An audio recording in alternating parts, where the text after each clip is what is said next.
So, for the first time, Samsung has split the Z Fold lineup in a way we've never seen before. And this time, picking the wrong fold might actually matter. So here are 7 big differences between the Galaxy Z Fold 8 and the Fold 8 Ultra that you should know before you spend around $2,000 on either of them. What's up, guys? Phone over here. So the first one is, of course, the display sizes. The Z Fold 8 Ultra leans into bigger screens with a 6.5-inch cover and an 8-inch inner display, while the wide Z Fold 8 is actually smaller at 5.5 inches outside and 7.6 inches inside. So Samsung is clearly giving you 2 very different form factors here. But hold up, that doesn't mean you're getting less usable screen. The wide Z Fold 8 is much wider and shorter, so it actually fits content better in a lot of cases. For regular videos, that wider layout means less black bars and a bigger viewing area. And when you're watching vertical content, simply rotate the phone and it ends up looking much bigger than you'd expect. So yes, on paper, the Fold 8 has the smaller display, but for media consumption, it can actually feel like the bigger display. Now, if you rotate the Fold 8 Ultra into landscape mode, that advantage mostly disappears. Both phones end up offering a very similar viewing area, so this isn't really a case of bigger versus smaller. It's about which shape fits the way you actually use your phone. Then there's the price. The Fold 8 starts at $1,900 in the US, while the Fold 8 Ultra starts at $2,100. That's a $200 difference. Personally, if you're already spending around $2,000 on a foldable, I don't think that extra $200 should be what decides your purchase. At that point, it's more about getting the features you actually want. But if you do want to save some money, make sure to reserve yours now for free. You'll get an extra $30 credit, boosted trade-ins, and a chance to win $500 from Samsung. All you have to do is enter your name and email. There are only a few hours left before the event, so don't miss out. The link is in the description. Alright, so next up is the battery. The Fold 8 Ultra gets a new 5,000 mAh battery, up from 4,400 mAh on its predecessor. The wide Fold 8 comes with a slightly smaller 4,800 mAh battery. Samsung rates them at 27 hours of video playback for the Ultra and 26 hours for the Fold 8. That's barely a difference. Even Europe's ePrel real-world battery tests show 51 hours for the Ultra versus 49 hours for the Fold 8. So battery life really shouldn't be a deciding factor between these two because they're extremely close.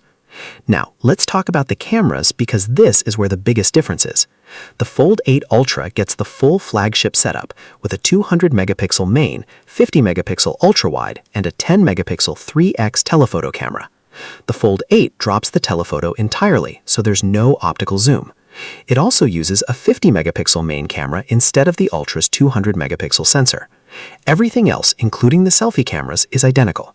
So if cameras are important to you, the Ultra is definitely the better choice. That said, it's not like the Fold 8 has bad cameras.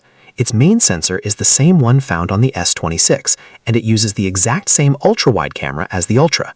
So you're still getting flagship-level image quality, it's just not quite at the Ultra's level, and will completely miss out on optical zoom. Next is thickness. The Fold 8 Ultra measures just 9mm when folded and 4.1mm when unfolded.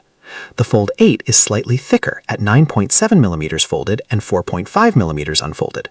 However, the Fold 8 is also noticeably lighter at 201 grams compared to 215 grams for the Ultra. And people who've already used the wide folds says it feels incredibly light and comfortable in the hand. So despite being slightly thicker on paper, its lower weight and wider aspect ratio actually makes it feel better to hold than the Ultra. There's also a RAM difference. Samsung is offering a 16 GB of RAM variant on the Fold 8 Ultra if you buy the 1TB option. The regular Fold 8 tops out at 12 GB, even with 1TB of storage. So that's everything that separates these two phones.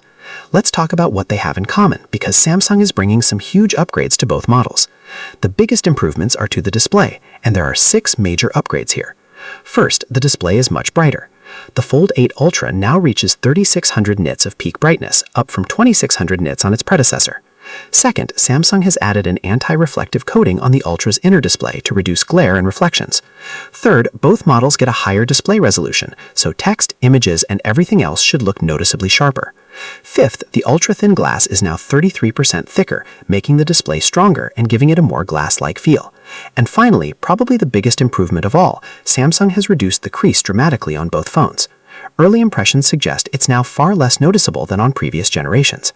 And yes, both phones are not only getting bigger batteries, but also faster charging. Wire charging has finally been upgraded to 45 watts from 25 watts, while wire charging gets a boost from 15 watts to 20 watts. So overall, this is a major upgrade here for Samsung's Fold lineup. Bigger batteries, much better displays, improved durability, faster charging, better cameras, and an entirely new form factor. There's a lot to like this year. And speaking of upgrades, the Watch Ultra 2 launching alongside these phones is also getting some massive improvements. We want you to stay with us by subscribing and share your valuable feedback through comments. See you in the next video.